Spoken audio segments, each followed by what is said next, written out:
বিশ্বের সকল দেশের থেকে এশিয়া মহাদেশের মানুষজনই যেন আমরা বেশি মশলা খাই, যার জন্য আমাদের এটা কিন্তু স্বাস্থ্যের জন্য ঠিক নয়। আমরা মুখের সাথে খাই, আর সবচেয়ে টেস্টি খাবার কিন্তু এশিয়া মহাদেশেরই। তো যাই হোক, আজকে আমি এলোপাথারিভাবে রান্না করছি, পর্যায়ক্রমে আজকে আমি মশলা ব্যবহার করছি। এই যে সব ধরনের মশলাগুলো এখানে ব্লেন্ড করে নিয়েছিলাম, সেটা দিলাম। আর আগে শুকনো মশলা দিয়ে কিন্তু আমি আলু আর গোস্তটাকে খুব সুন্দরভাবে কষিয়ে নিয়েছি, আর আলুগুলোকেও ভেজে নিয়েছিলাম। তারপরে কিন্তু গোস্তের ভিতরে ব্যবহার করছি।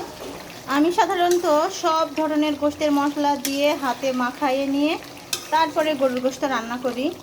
আর আমাদের বাসায় যেহেতু আমি, আমার ছেলে মেয়ে সকলে আলু পছন্দ করি, সাইমের আব্বু একটু কম পছন্দ করে, তাই আলু একটু দিলাম আর কি। যখন আমার ভাসুর যা আমার ননদ ছিল তখন কিন্তু আলু কম দিয়েছি, শুধুমাত্র ওদের জন্য একটা আলু কেটে দিয়েছি। ওনারাও আলু খাই, তো ওনারা যেহেতু আমার কাছে এখন মেহমান, তো আমার ইচ্ছা মতনই খাওয়াই আমি ওদের।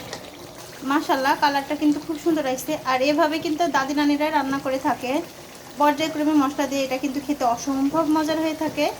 আশা করছি